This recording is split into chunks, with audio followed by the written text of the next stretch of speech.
안녕하세요. 저는 서울에 사는 30대 초반 여성입니다. 현재는 미혼이고 얼마 전까지만 하더라도 결혼을 생각했던 남자친구가 있었어요. 물론 이제는 그런 게 다 소용없어졌지만 말입니다. 오늘 이곳에 사연을 보내게 된 이유도 바로 그 남자친구와 어떻게 끝을 내는지에 대해 이야기해보려고 보내게 되었어요. 사실은 혼자 조용히 정리하고 시끄럽지 않게 마무리하고 싶어서 삼기로 했는데 그랬더니 마음에 병이 생기는 느낌이더라고요. 그래서 이렇게 사연을 쓰면서 다 풀어내려고 합니다. 저는 굉장히 과보호 아래 자랐습니다. 특히 저희 아빠에게 말이죠. 물론 그런 아빠의 과보호가 굉장히 싫었던 적도 많았고 때때로는 굉장히 힘들었던 적도 있었지만 상황만 놓고 보면 이해할 수 있는 부분들이 있기는 해요. 우선 저는 위로 오빠가 둘입니다. 니네 아빠가 그래도 막내까지는 한 번 더 낳아보자고 자기는 위로 아들 둘 다 필요 없고 딸만 있으면 된다고 나한테 딸딸하고 노래를 어찌나 불러대던지 너 가지고 성별 처음 나오던 날 분홍색 옷 사도 된다는 이야기 들었다니까 니네 아빠가 울더라. 진짜 눈에서 눈물이 뚝뚝 떨어지더라니까. 저는 위로 오빠가 둘이었어요. 아빠는 원래 첫째부터 딸이었으면 좋겠다고 매일 노래를 부르고 기도하셨다고 들었습니다. 하지만 첫째도 아들, 둘째도 아들, 아빠의 입장에서는 굉장히 슬플 법한 일이었을 거예요. 그토록 딸내미를 바라셨으니 말입니다. 작은 오빠를 낳고 엄마는 한동안 아이가 들어서지 않아서 그냥 포기를 하려고 했다고 합니다. 엄마도 딸을 낳고 싶긴 했지만 그래도 인연이 아닌가 보다는 생각을 하셨다고 해요. 하지만 아빠는 포기하지 않았습니다. 그렇게 늦지막이 제가 들어섰고 저는 온 집안의 사랑과 관심의 대상이 될 수밖에 없었어요. 저는 큰오빠와 8살, 작은오빠와는 6살 차이가 나거든요. 그래서 오빠들도 이미 어느 정도 큰 뒤에 여동생을 보는 거였기 때문에 엄마와 아빠가 여동생에게만 관심을 쏟아서 질투를 했다기보단 그냥 아기인 여동생이 생겼다는 것 그 자체에 기뻐했다고 엄마가 말해줬습니다. 뭐 지금 저에게 하는 거 보면 충분히 그러고도 남았을 거예요. 저는 온 집안 관심의 대상이자 또 가장 큰 애정의 대상이기도 합니다. 아빠는 당연한 거고 엄마와 오빠들까지 제 일거수일투족에 늘 관심을 가지고 궁금해하니 말입니다. 친구들은 이런 저를 굉장히 복받았다고들 해요. 그런 관심과 애정을 받는 사람의 입장에서는 나도 힘든 게 있다 라고 말하고 싶어지는 순간들이 있기는 하지만 그래도 남들이 보면 배부른 소리일 거라는 거에는 저도 동의를 합니다. 그도 그럴 것이 저희 집이 굉장히 부자입니다. 그냥 부자는 또 아니고 부와 명예를 다 지니고 있어요.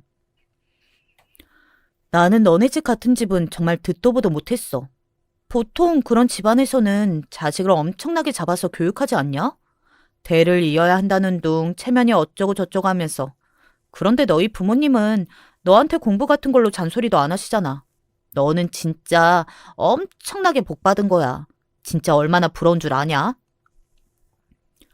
친구들이 그렇게 말하는 것도 맞는 게 아버지가 로펌의 대표이시거든요.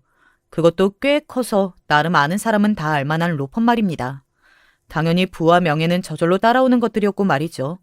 보통 아버지의 직업이 이렇고 우리 집안이 이렇다고 하면 저도 굉장히 공부를 잘하고 엘리트일 거라고 생각들을 하시겠지만 그렇지는 않습니다. 친구들의 이야기에서 알 수 있듯 저희 부모님은 단 한 번도 그런 부분에서 저에겐 눈치를 주거나 강요하지 않으셨어요. 건강하게만 자라만 다오. 딱 이 마인드셨습니다. 저는 건강하고 행복하게만 자라는 것, 그거 말고는 저에게 그 어떤 것도 요구하지 않으셨어요. 그런 부분 때문에 간혹 작은 오빠가 불만 섞인 말을 하곤 했습니다. 성적 떨어지면 불호령이 날아왔는데 여기는 건강하고 행복하게만 자라달라 하시네. 같은 자식 맞아? 라고 농담 반 진담 반으로 이야기하면 아빠는 거기에 대고 이렇게 이야기하시곤 했어요. 당연히 같은 자식 아니지. 너는 너고 현아는 현아인데. 라고 말이죠. 이렇게 짧게만 이야기해도 대충 저희 집이 어떤 분위기인지 제가 어떤 가정 환경에서 나고 자랐는지 대충은 아실 수 있겠죠. 뭐 저는 복받은 사람이긴 했어요. 가끔 지나친 간섭과 애정에 피곤할 때도 있기는 했지만 그것조차 복에 겨운 소리라는 것도 알고 있었습니다. 그래서 진지하게 그 부분에 대해서 불만을 품거나 부모님께 한마디를 했던 적도 없었고 말입니다. 다만 제 배경에 대해서 여기저기 말하고 다니지는 않았어요. 부모님은 아무렇지 않아 하셨지만 주변 반응에 제가 스트레스를 받았던 적이 꽤 많았거든요. 저는 부모님이 성적이나 공부에 대해 크게 간섭하지 않으셨고, 물론 기본적인 것들은 하면서 컸지만, 저도 그다지 공부에 흥미가 있거나 하지는 않았습니다. 그래서 나름 괜찮은 대학에 괜찮은 과를 나오긴 했지만, 이게 그 집안의 딸일 경우에는 괜찮지 않아지더라고요. 아니, 물론 그 학교 좋기는 한데, 그 집안 고명딸이 다닌다고 하면 좀 그렇지 않나? 보통 기대감이 저 하늘 꼭대기에 있어서 그런 거지. 그 집 아들 둘은 학벌이 엄청나잖아. 그러니까 비교적 별로로 보이는 거 아닐까? 그렇지. 일반적으로 그런 집안 딸이라고 하면 엄청나게 공부시켰을 걸로 생각하니까. 에게, 그 정도야? 하는 마음이 드는 거지. 대부분 그런 반응이었고, 저도 이해하지 못하는 건 아니었습니다. 당연히 그렇게 생각할 수 있는 부분이었어요. 저희 집안 이야기라 하면 품는 기대감이 기본적으로 있었으니 말입니다. 엄마도 아빠도 오빠 둘도 저를 제외한 모든 식구들의 학벌이 엄청났거든요. 심지어 사촌들까지 죄다 말이죠. 친척들을 탈탈 털어도 제가 가장 학벌이 좋지 않았습니다. 물론 다시 돌아간다고 해도 저는 공부를 열심히 할 것 같지도 않고 후회하지도 부끄럽지도 않지만 그로 인해 듣게 되는 말들이 상당히 피곤했어요. 그래서 어느 순간부터는 제가 먼저 나서서 저희 집안 이야기를 하지 않았습니다. 그건 자연스레 버릇 아닌 버릇이 되었고 말이죠. 그래서 여태 만났던 남자친구 중에서도 저희 집안을 모르는 친구들이 많아요. 제 친구들은 알았다면 절대 너와 헤어지지 않았을 거다. 알게 된 애들은 땅을 치고 후회할 거라고들 하지만 말입니다. 얘, 그 전에 남자친구, 나중에 얘네 집안이 어떤 집안인지 알고서는 술 먹고 친구들한테 울면서 푸념했다잖아. 자기가 로또에 당첨되어 놓고도 그게 로또인지 모르고 차버렸다고. 현아한테는 다행인 일이지. 그런 남자들 거르려면 너는 앞으로도 너네 집안 이야기는 좀 비밀로 하는 게 좋아. 친구들이 그렇게 말해줬던 기억이 나네요. 뭐 이 사연을 보내게 된 게 최근에 헤어진 그 남자친구에게 딱히 그래서 비밀로 한 건 아니었습니다. 그냥 어쩌다 보니 평소에 제 모습처럼 저희 집안에 대한 이야기를 하지 않았고 결과적으로는 그게 굉장히 잘한 일이 되긴 했지만 말이죠. 남자친구와 저는 운동을 하다가 만났습니다. 저는 원래 밖에서 하는 운동을 좋아했거든요. 그래서 러닝 동아리에 가입했었는데 남자친구와는 거기서 만났어요. 서로 대화가 잘 통했습니다. 일 이야기하면 대부분 잘 모르거나 재미없어 하던데 너는 내 이야기 잘 들어줘서 좋았어. 친구 중에 로스쿨 다니는 친구가 있어서. 남자친구는 로스쿨을 다니고 있었거든요. 당연히 집안이 온통 변호사인 저에게는 익숙한 이야기들이 많았고 남자친구와는 그 부분에서 대화가 잘 통했습니다. 물론 그렇지 않은 이야기들도 잘 통하는 편이었어요. 남자친구의 집안은 평범한 축에 속했습니다. 아니 뭐 굳이 따지자면 중상층 정도는 되었고 또 그 정도면 엄청나게 부유하지는 않아도 남들에게 말했을 때 무시당할 정도는 아니라고 저는 생각했어요. 뭐 애초에 집안이 좋지 않다는 이유 하나만으로 남을 무시해도 되는 건 절대 아니라고 생각하지만 말입니다. 남자친구가 언젠가 한번 저희 집안에 대해 물어본 적이 있긴 해요. 부모님은 뭐 하셔? 라고 말이죠. 그때 그냥 이렇게 말했습니다. 두 분 다 직장인이셔. 틀린 말은 아니었어요. 아버지는 로펌의 대표긴 했지만 대표도 직장인인 게 맞고 엄마도 교수시긴 했지만 그것 또한 월급을 받는 직장인인 건 맞으니까요. 당시에는 남자친구와 결혼하겠다든지 이런 생각을 한 적이 없었기 때문에 굳이 말하지 않은 것도 있습니다. 뭐 남자친구와 결혼할 생각이 없었다는 게 그 사람이랑 결혼할 생각이 없어서였다기보다는 당시에는 저도 스스로 어리다고 생각하기도 했고 굳이 누군가를 만날 때 결혼을 생각하며 만나지는 않는 제 성격 탓도 있었을 거예요. 그냥 그 순간이 좋고 남자친구를 좋아해서 만난 거니까 말입니다. 저와 남자친구는 연애 기간이 꽤 길었습니다. 5년 동안 연애를 했으니까 말이죠. 그동안 저는 취직을 했습니다. 저는 원래 꿈이 없었는데 엄마를 따라 이것저것 배우면서 재밌는 게 생겼거든요. 바로 꽃꽂이였습니다. 뭐 남들이 들었을 때는 고작 그런 걸로 생각할 수도 있겠지만 제 평생 처음으로 재밌다고 느껴서 업으로 삼고 싶어지는 일이었어요. 그래서 제대로 배우고 싶은 마음에 엄마가 아는 분의 샵에서 일을 배우기 시작했습니다.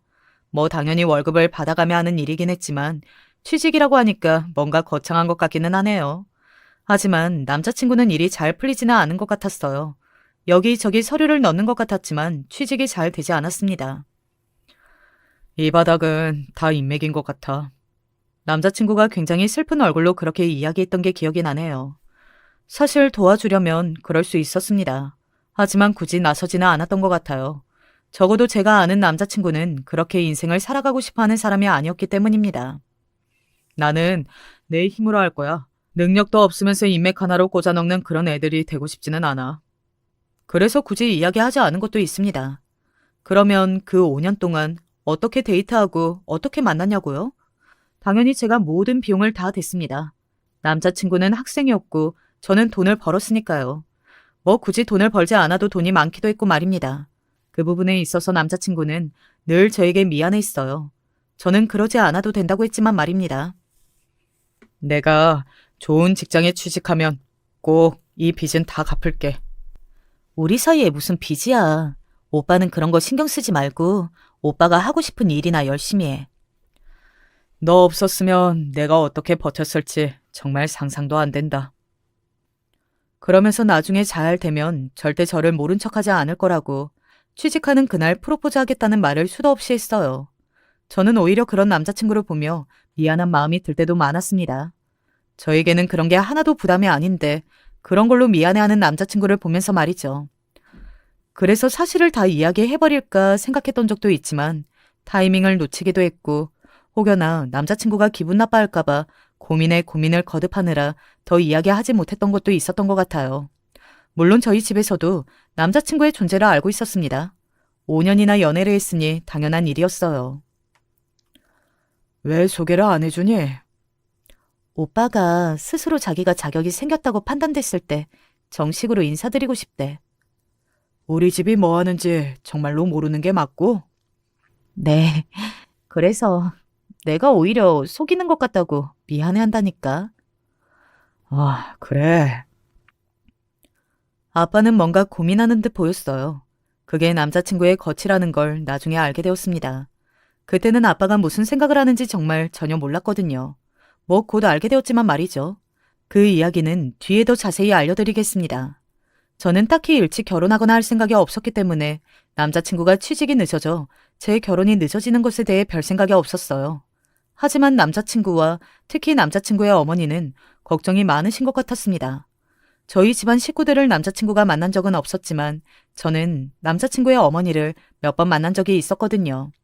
아들의 여자친구가 어떤 사람인지 궁금하다고 한번 만나고 싶다고 하셔서 흔쾌히 만났었습니다. 아무래도 여자는 물리적인 나이가 있으니까 일찍 결혼하는 게 좋기는 하지. 언젠가 한 번은 제가 들으라는 듯 그렇게 이야기하신 적이 있기는 해요. 제가 30을 넘겼을 때 처음으로 그 말을 했었습니다.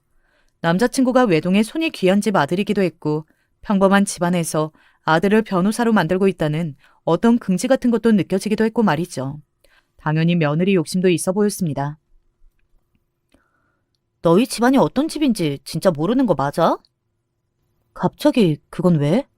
아니, 며느리 욕심이 있으시다며. 그런데 그냥 오빠가 알고 있는 네 조건은 욕심 있는 시어머니가 만족할 만한 건 아니니까.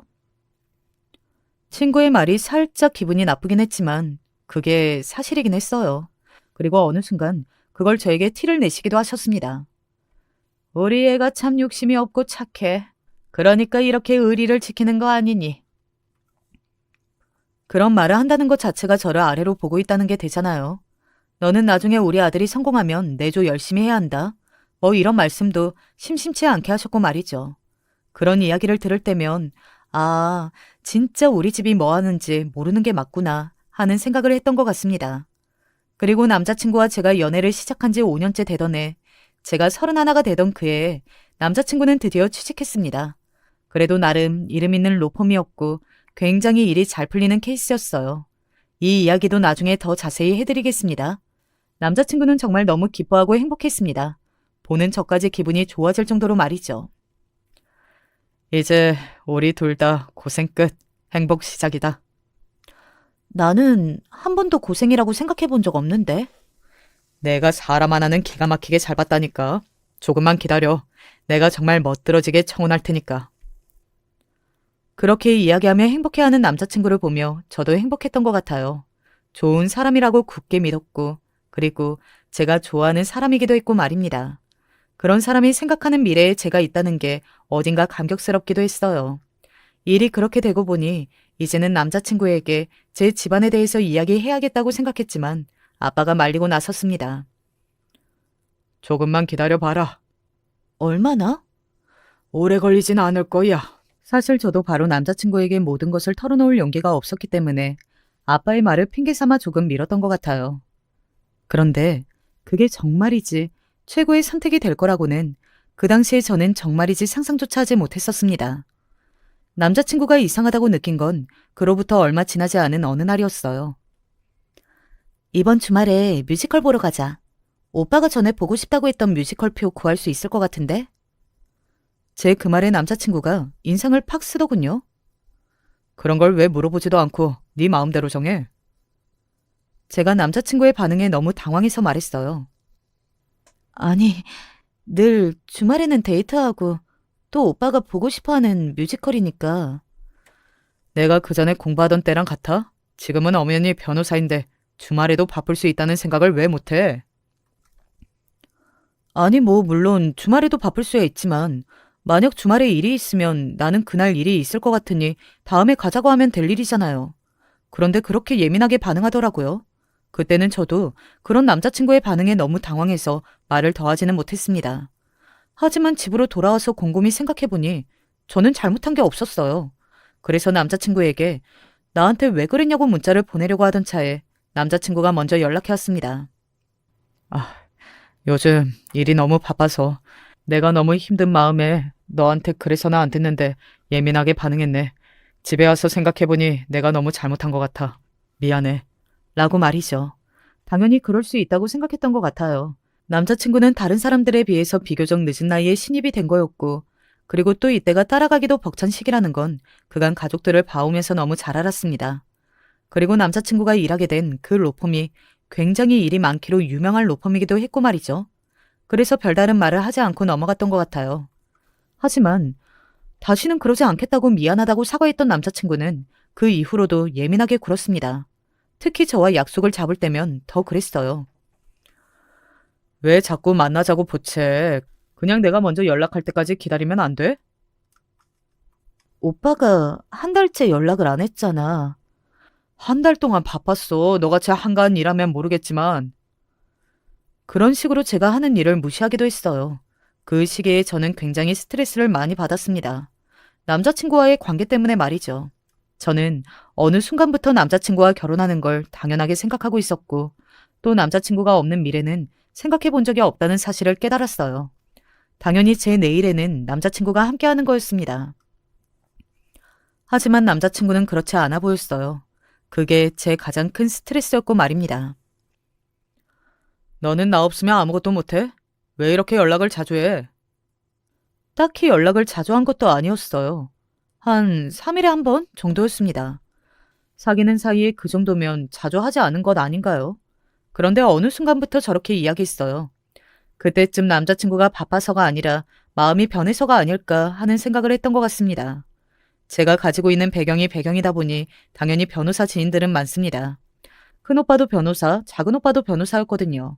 그리고 작은오빠의 부인, 그러니까 저의 작은 새언니도 변호사였습니다. 그리고 저는 작은 새언니와 굉장히 친했어요. 아가씨 남자친구가 김용민 맞죠? 흔한 이름은 아닌데. 네, 왜요? 남자친구의 이름이 맞다는 그 말에 작은 새언니의 표정이 순간 굉장히 어두워졌어요. 저는 직감적으로 알 수 있었던 것 같습니다. 제가 듣게 될 이야기가 절대 좋은 이야기는 아닐 거라는 사실을 말이죠. 하지만 기껏해야 일을 못한다거나 아니면 사내에서 평판이 좋지 않다거나 그런 종류의 이야기일 걸로 생각했어요. 하지만 아니었습니다. 차라리 그런 이야기였으면 얼마나 좋았을까요? 내 후배랑 연애한다는 이야기가 있어서. 작은 새언니는 굉장히 조심스럽게 그렇게 이야기하더군요. 순간 제 뒤통수를 누군가 망치로 엄청나게 세게 치고 지나가는 듯한 기분이 들었습니다. 그런 종류의 이야기일 거라고는 단 한 번도 생각해보지 못했었거든요. 그만큼 남자친구에 대한 신뢰가 컸고 말입니다. 에이, 설마요. 헛소문이거나 동명이인이겠죠. 제가 떨리는 목소리로 그렇게 말했습니다. 작은 새언니는 그 학교에 같은 이름을 가진 변호사가 둘이진 않지 않을까요? 하면서도 확실한 건 아니니 자신이 한 번 더 확인해보겠다고 하더군요. 나중에 안 사실이지만 사실 작은 새언니는 굉장히 확실한 정보를 가지고 저한테 이야기한 거였어요. 다만 제가 너무 충격을 받은 것 같아 보이자 당시에는 한 발 물러선 거였어요. 저는 제 나름대로 의심의 씨앗이 피어나고 있었습니다. 그런 이야기를 듣지 않았으면 모를까, 듣고서 아무렇지 않은 사람은 없지 않을까요? 저는 남자친구의 일거수일투족을 관찰하듯 보기 시작했어요. 그렇게 의식을 하고 보기 시작하니 의심스러운 부분이 한둘이 아니었습니다. 어떻게 아직도 눈치를 이렇게까지 채지 못하고 있었지? 스스로가 너무 한심스러울 정도로 말입니다. 우선 제 앞에서 받지 않은 전화가 생겼더라고요. 나 전화 좀 받고 올게. 왜? 여기서 받아. 아니, 외부 유출 안 되는 기밀이라. 미안해. 그래도 변호사가 그건 지켜야지. 그래놓고 한참을 통하고 온다거나 잠겨있지 않았던 휴대폰이 잠겨있다거나 하는 것도 물론 그랬지만 가장 결정적이었던 건 이거였어요. 아, 그 영화 봤어. 어? 언제? 제가 보고 싶은 영화가 있다고 보러 가자는 말에 남자친구가 자기도 모르게 봤다고 대답을 한 겁니다. 그 영화는 개봉한 지 4일 정도밖에 되지 않은 영화였고 분명 그 기간에 남자친구는 눈코뜰 새 없이 바쁘다는 핑계로 저를 만나주지 않았었거든요. 그런데 그 영화를 벌써 봤다니요? 말이 되지 않잖아요. 회사 사람이랑. 회사 사람이랑 영화를 보러 갔다고? 일 마치고 나오다가 심야로 봤어. 사수가 자기 보고 싶다면서 같이 보자는데 거절할 수는 없잖아. 그렇게 말하는 남자친구의 표정과 말투가 누가 봐도 엄청나게 당황한 사람의 그것이었습니다. 저는 직감적으로 알 수 있었어요. 작은 새언니가 말한 그 내용이 사실이구나. 저 남자에게 다른 여자가 생겼구나 하는 사실을 말입니다. 한 며칠간은 이 받아들이기 힘든 현실에 몇 번이고 부정했는지 몰라요. 아닐 거야, 아닐 거야, 아니야, 아니어야만 해. 그렇게 말입니다. 하지만 남자친구의 행동이나 저를 대하는 말투, 그리고 정황, 모든 것들이 한 가지를 향했어요. 차라리 확실하게 확인을 해보는 게 맞지 않아? 죽어가고 있는 저에게 친구가 그렇게 말해주었지만 사실 몰라서 하지 않고 있는 게 아니었어요. 저는 무서웠습니다. 정말 그게 진짜일까봐, 정말 남자친구에게 새로운 여자가 생겼고 나를 배신했을까 봐서 말입니다. 하지만 언제까지 모른 척하고 있을 수만은 없는 문제였어요. 그래서 남자친구에게 떠보듯 말했습니다. 우리 부모님이 오빠 한번 보고 싶으시다는데 언제 한번 밥이나 같이 먹을래? 라고 말이죠. 아니나 다를까 남자친구는 엄청나게 당황하더군요. 어? 너희 부모님이랑? 응. 너무 부담 갖지는 말고 그냥 수고했다고 밥 한 끼 사주고 싶으시대. 아, 괜찮다고 마음만으로도 너무 감사하다고 전해드려. 왜? 언젠가 만날 건데 이번 기회에 만나도 좋잖아. 다음에. 다음에 언제? 제가 캐묻듯 물었습니다. 그런 저의 물음에 남자친구는 짜증을 내더군요. 뭘 그렇게 재촉해. 솔직히 부담 느끼지 말라고 해도 부담이 되는 자리잖아. 나 요즘 너무 바쁘고 신경 쓸 것도 많은데 그런 것까지 부담으로 느끼고 싶지 않아. 내가 준비되면 어련히 알아서 뵙자고 할 걸. 뭐 이렇게 기다린 사람들처럼 급하게. 마치 저와 저희 부모님이 자신이 취직할 때까지만 기다렸다가 이제 결혼이든 뭐든 재촉한다는 식으로 군다는 것처럼 이야기하더군요.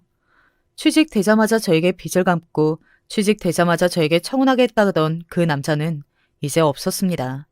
남자친구는 변했어요. 이제는 제가 쓸모없어졌다고 생각하는 게 분명했습니다. 사실 그때 저는 남자친구가 저희 부모님을 만나겠다고 하면 제가 하고 있던 의심들이나 들었던 모든 이야기들을 모른 척 해줄 생각이었어요. 그래, 딴 생각할 수 있다. 이렇게 조건이든 뭐든 그 전보다 훨씬 좋아졌는데 한 번쯤은 그럴 수 있다. 이해해줄 마음으로 물어본 거였거든요. 그런데 남자친구는 스스로 제게 준 기회를 차버린 겁니다. 바로 작은 새언니에게 연락했어요. 언니가 전에 이야기한 그 일 자세히 좀 알아봐 주시겠어요? 확실하게 알아야겠어요. 그리고 얼마 되지 않아 작은 새언니에게 모든 이야기를 들을 수 있었습니다. 저는 엄청난 배신감에 치를 떨었어야만 했고요. 지금부터는 그 이야기를 해드릴게요. 남자친구는 취직하고 얼마 되지 않아 친한 여자 변호사가 생겼다고 하더군요. 그게 바로 작은 새언니의 후배였고 말입니다.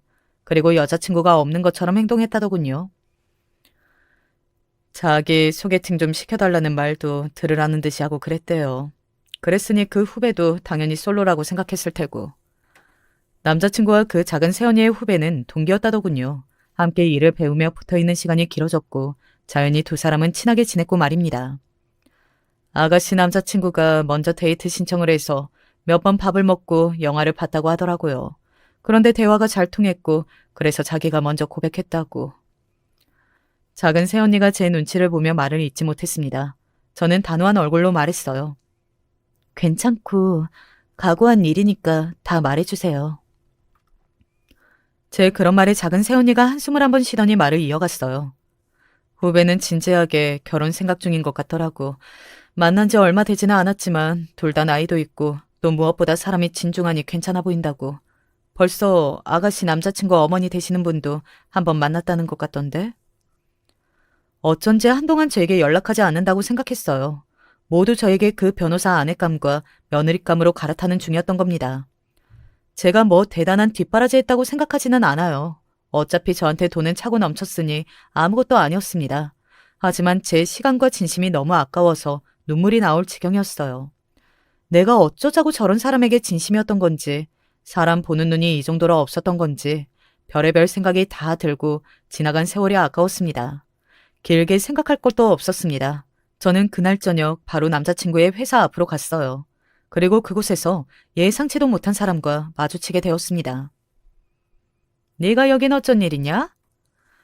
바로 남자친구의 어머니였어요. 남자친구를 만나러 온 것 같더라고요. 제가 아무렇지 않은 얼굴로 말했습니다. 어쩐 일이긴요. 오빠 보러 왔죠. 제 그 아무렇지 않은 말에 남자친구의 어머니는 엄청나게 당황하는 듯 보였어요. 그리고는 주위를 두리번거리기 시작했습니다. 그리고는 인상을 쓰며 저를 밀치듯 밀었어요. 여기가 어디라고 찾아와? 남자친구 직장에 여자친구가 찾아온 게 무슨 큰 잘못이라도 되는 건가요? 안으로 들어간 것도 아니고 그냥 밖에서 기다리는 건데? 제 그 말에 남자친구의 어머니는 계속해서 주변을 두리번거리며 저를 잡아 끌었습니다. 일단 이리 와라. 여기는 보는 눈도 많은데 나랑 자리를 좀 옮겨서 이야기하자. 어서. 왜요?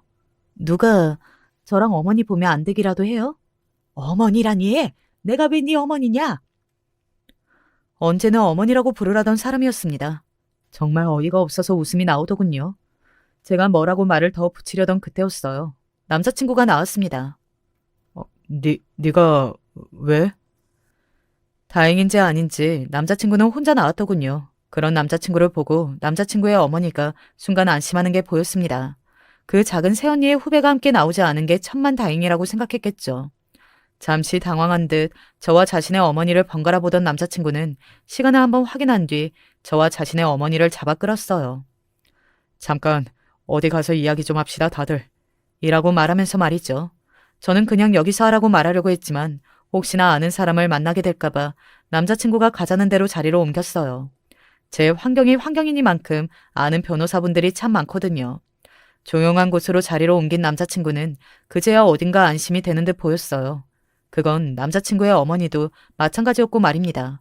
아마 그 며느리감과 아내감인 작은 새언니의 후배에게 들키지 않았다는 안도감 때문이었겠죠. 왜 연락도 없이 찾아오고 난리야? 남자친구는 저에게 버럭 소리를 질렀습니다. 오빠가 아무리 연락해도 연락도 안 받고 만나주지도 않으니까. 저는 더 이상 남자친구의 그런 반응에도 당황하지 않았습니다. 마음이 떴으니까요. 이제는 제가 남자친구를 벌할 일밖에 남지 않았으니까 말이죠. 얘 봐라. 이제 너 변호사 됐다고 이렇게 집착하는 거라니까. 너 올가매려고. 어디 주제도 모르고. 남자친구의 어머니가 그렇게 이야기하더군요. 픽 하고 웃음이 나왔습니다. 어머니는 일단 가만히 계세요. 제가 해결할 문제니까. 남자친구는 자신의 어머니에게 그렇게 말한 뒤 저를 바라보며 말했습니다. 우리 헤어지자. 이런 식으로 이야기하게 될 줄은 몰랐는데 지금 하는 게 맞는 것 같다. 왜? 내가 뭐 잘못했어? 아니, 그냥 내가 널 더 이상 사랑하지 않아. 이제 와서 갑자기? 그냥 점점 애정이 식는 게 느껴졌어. 뭐 다른 이유가 있는 건 아니고? 무슨 다른 이유? 남자친구는 끝까지 모른 척을 할 모양이더군요. 그래서 제가 그냥 터트려버렸습니다. 너 다른 여자 생겼잖아. 라고 말이죠. 남자친구는 물론이고 남자친구의 어머니까지 순간 굉장히 당황하는 게 느껴졌어요. 혹시나 제가 그 작은 새언니의 후배라는 변호사를 찾아가 깽판이라도 칠까봐 순간적으로 걱정이 됐을 겁니다. 지금 변호사 며느리 얻겠다고 그렇게 안간힘을 다 써서 노력하고 있는데 그 노력이 다 물거품이 될지도 모를 일이었으니까요. 게다가 듣기로는 작은 새언니의 그 후배는 집안도 상당히 괜찮다고 들었거든요. 물론 우리 집안 못하지만 말입니다. 아니 한참 못하죠. 아예 비교 대상도 될 수 없지만요. 다 알고 찾아온 거야? 너는 내가 바본 줄 아니? 남자친구는 뭔가 생각하는 듯 보이더니 오히려 당당하게 나오더군요. 그 뻔뻔함에 정말이지 온몸이 다 떨려오는 듯 했습니다. 그래서 뭐 어떻게 할 건데? 가서 사실은 내가 양다리 걸친 거라고 이야기라도 하게? 어디 한번 해봐. 나는 너 스토커라고 할 거야. 그리고 고소할 거야. 변호사 상대로 네가 이길 수나 있겠어? 내가 좋아했던 사람이 이런 사람이었나? 내가 몰랐던 건가? 아니면 변한 건가? 수만 가지 생각이 들었지만 한 가지 확실했어요. 지금 눈앞에 있는 저 새끼는 개새끼라는 그 사실 말입니다. 너는 참 꿈도 크다. 어떻게 보면 뻔뻔한 건가? 내가 어디가 어떻게 뻔뻔한데? 다른 건 다 그냥 넘어가겠는데 저한테 뻔뻔하다는 말을 감히 지가 쓸 수 있는 건지 그 부분에 대해서는 그냥 넘어갈 수가 없겠더군요. 그래서 물었습니다. 그리고 남자친구의 입에서 나온 그 물음에 대한 대답은 정말이지 가관 그 자체였어요. 내가 이제 변호사인데 너 같은 년이랑 결혼하겠냐? 너는 알아서 나랑 헤어져 줬어야지. 이렇게 되기 전에 그래도 한때 사랑했던 사람이면 나보다 좋은 여자 만나라고 놔줘야 하는 거 아니냐? 너처럼 본인 주제도 모르고 이렇게 깝칠 게 아니라. 그 순간 어떤 이성이 끊어졌던 것 같아요. 그나마 남아있던 정마저 다 떨어지는 기분이 들었습니다. 화장실 들어갈 때랑 나올 때 마음이 아무리 다르다지만 이렇게 한순간에 변하는 걸 보고 있으니 웃기네. 내가 이런 일을 당할 줄은 꿈에도 생각 못했었는데 사람 보는 눈 하나만은 믿었는데 오빠 보니 그것도 아닌가 봐. 제 말을 남자친구는 귀찮다는 표정으로 듣더군요. 그러고는 저리 가라는 듯한 손짓을 하며 말했습니다. 뭐라고 욕을 하든 상관없고 이제 나는 너랑은 다른 급의 사람이 되었으니까 모도를 나무 쳐다보지 말고 너도 분수에 맞게 살아. 어? 그러니까 말이야. 언간생심 누굴 넘봐? 저는 자기들끼리 그렇게 쿵짝이 맞아서 말을 하는 남자친구와 남자친구의 어머니를 가만히 바라보다가 휴대폰을 꺼냈습니다. 그리고 어디론가 전화를 했어요. 남자친구는 뭘 하냐는 얼굴로 저를 바라보더군요. 우리 딸. 저는 정말이지 각오하고 왔기 때문에 괜찮다고 생각했거든요. 그런데 아빠 목소리를 듣자마자 눈물이 왈칵 쏟아지듯 나오더군요. 아빠. 우리 현아 무슨 일이야? 아빠는 제 우는 소리에 바로 다급하게 물었습니다. 저는 울면서 말을 이어갔어요. 아빠, 김영민 변호사 잘라버려. 남자친구와 남자친구의 어머니는 제가 지금 미쳤나? 제정신인가? 하는 얼굴로 저를 바라보고 있었어요. 당연히 그럴만하긴 했습니다. 아빠한테 전화해서 한다는 이야기가 자기를 자르라니요? 미친 거 아니냐는 생각을 했을 거예요. 저희 아빠의 정체는 꿈에도 생각하지 못한 채 말이죠. 무슨 일이야? 너 어디야? 그 말에 아빠에게 지금 있는 곳을 설명했어요. 아빠는 당장 오겠다며 전화를 끊었습니다. 제가 전화를 끊자 남자친구가 어이가 없다는 얼굴로 헛웃음을 지으며 말을 했어요. 너 지금 뭐 한 거냐? 아빠한테 잃은 건데? 진짜 멍청한 줄은 알았지만. 이라고 말하며 자리를 뜨려는 남자친구에게 말했습니다. 너 우리 아빠 오기 전에 가면 나 당장 네가 만난다는 그 여자 찾아가서 다 말한다. 그 말에 남자친구는 그 자리에서 멈췄습니다. 그게 겁이 나기는 하는가 보더라고요. 곧 다칠 자신의 미래가 더 무서울 거라는 건 꿈에도 생각하지 못한 채 말입니다. 현아야, 여기서 뭐하니? 대체 무슨 일이야? 아빠는 순식간에 달려오셨습니다. 당연하죠. 아빠가 있는 곳은 여기서 굉장히 가까웠으니까요. 대표님? 남자친구의 회사가 곧 우리 아빠의 회사였으니 말입니다. 아빠. 제가 울면서 아빠에게 안겼어요. 아빠는 영문을 모르지만 몹시 화가 난 얼굴로 남자친구를 가만히 바라봤습니다. 남자친구는 너무 놀라서 아무 말도 하지 못했고 말이죠. 제가 앞서 나중에 설명하겠다는 게 이거였어요. 남자친구가 다니는 로펌은 우리 아빠가 대표로 있는 로펌이었고 아빠는 남자친구를 일부러 뽑은 거였습니다. 성적이 안 되는데도 말이죠. 제가 결혼할 사람이라고 하니 어떤 사람인지 두고 보며 테스트도 해보고 싶으셔서 말입니다. 아빠라니 이게 무슨... 제가 아빠에게 안겨 울다가 남자친구를 향해 고개를 돌렸어요. 그래, 우리 둘은 급이 조금 많이 안 맞긴 해. 그치? 오빠 말처럼 감히 넘봐서나 안 되고 주제도 모르면 안 되는 건데 말이야. 아빠는 그제야 사태 파악이 다 된 듯 보였습니다. 우리 딸한테 그런 이야기를 했단 말이야? 너 따위가 주제도 모르고 하나밖에 없는 딸내미가 결혼하고 싶은 남자라고 해서 성적이 한참 모자란데도 곁에 두고 보려고 뽑아줬더니 어디서 감히... 남자친구는 새하얗게 질려서는 무슨 이야기를 어떻게 해야 할지도 모른 채 손을 덜덜 떨며 그 자리에 서 있더군요.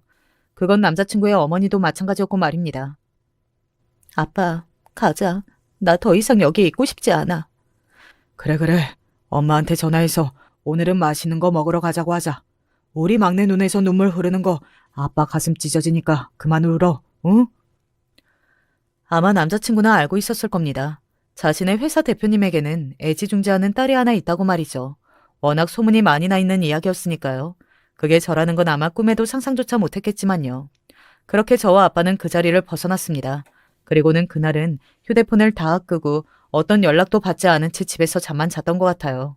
그리고 다음날 일어나니 가족들 모두가 저의 눈치만을 보고 있더군요. 이야기 다 들었다. 우리 막내 눈에선 눈물 뺀 새끼는 내가 못 넘어가지? 내가 다 이야기했어. 그 새끼 바람나서 너 버린 것까지 다. 작은 새언니에게 이야기를 들은 건지 모두 다 알고 있더라고요. 그리고 아빠는 벌써 발빠르게 남자친구를 해고했다고 하더군요. 그리고 작은 새언니는 남자친구와 사귄다던 그 후배에게 모든 이야기를 다 한 상태였고 말입니다. 남자친구는 하루아침에 직장과 변호사 여자친구를 다 잃은 거예요. 그 중에서 가장 큰 건 바로 저를 잃은 거겠지만 말입니다. 아니나 다를까 남자친구에게 수십 통의 부재중 전화가 들어와 있더군요. 제가 전화를 받지 않자 톡도 아주 빼곡히 남겨뒀더라고요. 현아야, 내가 잘못했어. 우리 이야기 좀 해. 현아야, 우리 이렇게 끝낼 사이는 아니잖아. 그래도 너랑 내가 5년인데 나 한 번만 용서해줘, 응? 보나마나한 내용들이었지만 말입니다. 물론 답장하지 않았어요. 앞으로도 할 생각도 없었고 말입니다. 더는 얼굴을 보고 싶지도 생각하고 싶지도 않았으니까요. 더 이상 뭔가 복수를 해야겠다는 생각도 들지 않았습니다. 남자친구는 자신이 뭘 잃었는지 알게 된 것만으로도 엄청나게 고통스러울 테니 말입니다. 더구나 그렇게 조건을 따졌던 인간이라면 더더욱 말이죠. 제가 연락을 다 받지 않자 이번에는 남자친구의 어머니가 연락해왔어요. 이번에도 전화는 받지 않았습니다. 그러니 문자가 오기 시작하더군요. 현아야, 한 번만 우리 이야기를 좀 들어다오. 그래도 이렇게 끝낼 수는 없지 않니? 우리에게 사과할 기회를 좀 주지 않겠니? 가만히 있으면 번갈아가며 끝도 없이 연락할 기세였어요. 그래서 언제 어디로 나오라는 문자만 짧게 남겼습니다. 그리고 며칠 뒤 그 자리로 나갔어요. 남자친구와 남자친구의 어머니는 그새 얼굴이 많이 상한 듯 보였습니다. 왜 아니겠어요. 하루아침에 잘나가는 로펌 변호사에서 백수 신세가 되었고 며느리로 보려던 그 변호사에게는 차였는데요. 아니 무엇보다 제가 누구 딸인지 안 것 자체가 가장 충격적이고 후회스럽겠지만요. 마지막으로 어떤 모습일지 구경이나 하러 나온 거야. 죽었다 깨어나도 다시 받아줄 마음이나 용서할 마음은 없으니까 괜히 헛꿈 꾸지 마. 자기야. 현아야. 전에 했던 말 오빠랑 어머님께 그대로 돌려드릴게요. 언감생심 누굴 넘봐요? 나랑 그쪽들이랑은 급이 다르니까 어울릴 생각하지 말고 앞으로는 주제에 맞게 사세요. 네? 어딜 감히 다시 들이대려고 해요? 그들이 했던 말을 그대로 돌려줬습니다. 사실 그 말이 하고 싶어서 그 자리에 나간 것도 있었어요. 하지만 그들은 포기하지 않았어요. 끝까지 저에게 매달렸습니다. 그냥 그렇게 한순간에 놓아버리기에는 제가 너무나 아깝긴 했겠죠. 말 그대로 로또 당첨을 해놓고 그 복권을 스스로 버린 셈이니까 말입니다. 그 뒤로도 남자친구와 그의 어머니는 몇 번이고 저를 찾아왔고 연락해오며 용서해달라고 죽을 죄를 지었다 징징거렸어요. 저는 어느 순간 그런 모습을 보는 것 자체만으로도 피곤해졌습니다. 그래서 어느 날은 이렇게 말했어요. 변호사였으니까 잘 알 거야. 당사자가 싫다는데 이렇게 괴롭히면 문제될 수도 있다는 거. 그리고 우리 집이 엄청난 변호사 집안이라는 것도. 현아야. 그러니까 내가 고소하기 전에 그만해. 마지막으로 경고하는 거야. 만약에 여기서 한 번만 더 나 귀찮게 하면 그때는 수단과 방법을 가리지 않고 오빠 앞길 막을 거니까. 알겠어? 남자친구는 그제야 더 이상 제 눈앞에 나타나지 않았어요. 남자친구를 직접적으로 본 건 그게 저도 마지막입니다. 다만 드문드문 소식이 들려오긴 했어요. 저에게 일방적인 연락도 종종 해왔고요. 저희 오빠들이 어디서 들었는지 주기적으로 남자친구의 소식을 들려주곤 했습니다. 어디 작은 회사 법률 자문팀인가? 거기에 취직했다는데 힘들긴 할 거야. 대우도 다르고 그 전에 봐왔던 건 있어서 눈은 높아져 있을 대로 높아져 있고 성에 찰리가 있나? 아마 사는 내내 너 놓친 거 후회할 거다. 죽을 때까지. 그리고 그 말은 정말이었습니다. 남자친구는 내내 계속 누군가를 통해서 절절하게 후회하고 있음을 알려왔어요. 혹시나 하는 마음으로 일부러 저 들으라고 소문을 내고 다닌 거겠죠. 그리고 남자친구의 어머니도 어딘가에서 저희 집안 이야기라 하며 눈물을 흘리신다고 들었습니다. 물론 후회의 눈물이었겠죠. 저는 얼마 전에 선을 봤어요. 사실 그전에는 선을 봐서 결혼하거나 할 생각은 전혀 없었는데 일이 이렇게 되고 나니 남자친구의 말처럼 소위 급이 맞는 사람들끼리 만나야 한다는 생각이 들더라고요. 그래도 생각만 했지 사람에 대해 별 기대는 없었는데 처음 만난 자리의 상대방과 꽤 대화가 잘 통해서 다시 한번 만나기로 약속도 잡았습니다. 그리고 제가 선을 봤다는 소식은 남자친구에게도 전해진 것 같더라고요. 술을 먹고는 잔뜩 취해서는 전화를 해왔습니다. 너 정말 선 봤어? 그게 너랑 무슨 상관인데? 나는 정말 끝이야? 기회는 없는 거야? 너는 아직도 그게 헷갈리니? 나는 너랑 죽어도 다시 안 만나. 제 그 말에 빌며 사정하며 한참을 울던 남자친구는 목소리를 듣다가 전화를 끊었습니다. 엄청난 후회로 고통스러워하는 게 느껴져서 조금은 홀가분해진 것 같아요. 제 이야기는 여기까지입니다. 저는 더 이상 남자친구를 생각하고 있지 않아요. 물론 트라우마처럼 때때로 떠올라서 고통스럽고 사람을 쉽게 믿지 못하게 되었지만 말입니다. 그걸 생각하면 갑자기 열이 받네요. 더 복수해야 할 것 같고 말입니다. 그렇지만 그냥 이제는 제 인생을 살려고요. 만났던 5년이라는 세월을 아깝게만 생각하지 않으려 합니다. 비싼 값 치르고 인생 공부했다고 생각하려고요. 그 편이 제가 더 마음이 편하기도 하고 말이죠. 여러분도 그렇게 생각하시죠? 이제 정말 그만 줄여야겠습니다. 이야기가 너무 길어진 건 아닌가 싶네요. 긴 이야기 들어주셔서 감사합니다. 언제나 건강하세요. 안녕하세요. 저는 강원도 펜션을 몇 군데 운영하고 있는 40대 남자입니다. 끝내주는 경치와 고급스러운 분위기를 자랑하는 펜션은 아닙니다. 그저 가족끼리 오붓하게 시간을 보내거나 연인들끼리 사랑스러운 순간을 기억할 수 있을 만큼의 그런 곳들이죠. 평판도 좋은 편이라 성수기나 주말에는 늘 꽉꽉 들어차고 있습니다. 저도 처음부터 펜션을 했던 것은 아닙니다. 고등학교 졸업하자마자 공장에 취직해서 악착같이 돈을 모았지요. 물론 대학은 나와야 되지 않겠느냐고 부모님께서는 말리셨지만 제가 공부머리가 좋은 편은 아니라서요. 공부가 제 적성이 아니라는 것은 이미 중학교 때부터 알고 있었기 때문에 고등학교도 실업계로 가고 싶었습니다. 하지만 부모님께서 인문계는 나와야 한다고 하도 말리셔서 어쩔 수 없이 일반고를 다녔지만 대학만큼은 갈 필요성을 느끼지 못했죠. 저를 어떻게든 설득하시려는 부모님께 나중에 필요해지면 그때 가겠다고 말씀드리고 남들보다는 조금 더 빠르게 사회로 뛰어들었습니다. 군대까지 빨리 다녀온 이후 저는 취직을 하고 매일을 전쟁 치르듯 정신없이 살았습니다. 그때까지만 하더라도 부모님께서 하시는 펜션을 물려받겠다는 생각은 해본 적이 없었지요. 그러다 갑작스럽게 사고로 부모님께서 돌아가시면서 저는 펜션에 뛰어들었고 다행스럽게도 지금까지 규모를 키워가며 잘 운영하고 있는 중이랍니다. 헤어진 와이프도 펜션을 하면서 만나게 되었어요. 당시에는 부모님께서 남기신 펜션 하나만을 운영 중에 있었는데 주변에 폐교가 있다 보니 개인 방송을 하면서 공포 체험 같은 것을 하시러 오는 분들이 꽤 많았어요. 친구들끼리 재미로 담력 시험을 하려고 오기도 했고요. 멀리 서울이나 부산에서도 오셨는데 와이프도 그런 사람 중 하나였습니다. 서울에서 친구들과 손님으로 펜션을 방문했었지요. 첫인상은 솔직히 가물가물합니다. 첫눈에 반했다. 이런 일들이 어디 흔하게 일어나겠습니까? 저한테는 그저 저희 펜션에서 즐겁게 시간을 보내다 가시는 손님일 뿐인데 어떻게 다 기억을 하겠어요. 그럼에도 와이프와의 만남은 선명하게 기억하고 있답니다. 친구들과 공포 체험을 한다고 내려왔다가 다리를 다쳤거든요. 늦은 시간이었는데 함께 온 친구들이 갑자기 저한테 와서는 일행이 다리를 다쳐서 움직이지를 못한다고 도와달라고 하더라고요. 그런 상황이면 119를 부르지 뭐하러 저를 부르나 싶기도 했지만 그래도 펜션 손님이 다쳤다고 소문나는 것이 마음에 좀 걸려서 결국은 폐교를 갔습니다. 많이 놀란 모양인지 일어서지를 못했고 어디 부러진 것처럼 보이진 않았어요. 어릴 때 운동을 좀 했어서 그 정도는 알 수 있었거든요.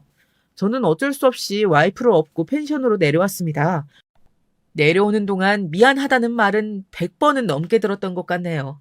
하여튼 그렇게 내려와서 병원에 데려갔더니 아니나 다를까 인대가 좀 늘어난 정도라 크게 걱정할 수준은 아니라고 하더군요. 다음날 와이프와 친구들은 정말 고마웠다고 말하면서 체크아웃을 했고 저도 이런 일도 다 겪는구나 하고 그냥 기억 저편으로 넘겼습니다. 한 달 후 깁스를 푼 와이프가 감사 인사를 하러 왔다고 하면서 저희 펜션에 왔습니다. 그때 제대로 놀질 못해서 이번에는 확실하게 즐기다 가고 싶다고 하면서요. 그게 인연이 되었습니다. 그 뒤로도 와이프는 친구들과 함께 거진 달에 한 번은 놀러 왔고 그렇게 서로 안면을 트기 시작해서 장거리 연애를 했습니다. 와이프는 딸만 셋인 집의 맞이였습니다. 집에서 엄청난 사랑을 독차지하고 있었죠. 결혼 승낙을 받기 위해 인사를 드리러 갔을 때가 아직도 생생합니다. 잘 보이고 싶은 마음에 평소에 입지도 않던 양복을 챙겨 입은 저는 긴장된 모습으로 두 분 앞에 앉았습니다. 저를 가만히 보시던 장인어른께서 제게 무슨 일을 하고 있느냐고 물어보시더라고요. 저는 강원도에서 펜션을 하고 있다고 했습니다. 제 답변에 장모님의 안색이 어두워지셨습니다. 장인어른께서는 결혼 이후에도 계속 강원도에 있을 생각이냐고 물어보시더군요. 와이프는 서울의 연구소에서 일하고 있었기에 당연한 물음이었죠. 저는 솔직하게 펜션이 아직 자리 잡은 것이 아니라 아무래도 조금은 떨어져서 생활하는 일이 많을 것 같다고 답했습니다. 그런데 옆에서 가만히 듣고 계시던 장모님께서는 갑자기 제게 대학을 어디를 나왔냐고 물어보셨습니다. 고등학교 졸업 이후 바로 사회생활을 시작했다가 사이버 대학으로 경영학과 학사를 땄습니다. 뭐? 사이버 대학? 무슨 야간 대학 같은 거? 네, 비슷합니다. 순간 정적이 흘렀습니다. 저는 이런 분위기가 무엇을 의미하는지 너무나도 잘 알고 있습니다. 다들 대학 이야기를 묻고 나시면 꼭 저런 눈으로 바라보셨거든요. 저는 저의 선택을 한 번도 후회한 적이 없었습니다. 그래서 사이버 대학을 통해 학위를 딴 부분도 자신 있게 말씀을 드릴 수 있었지요. 고등학교를 졸업하고 대학을 못 갔나 보네.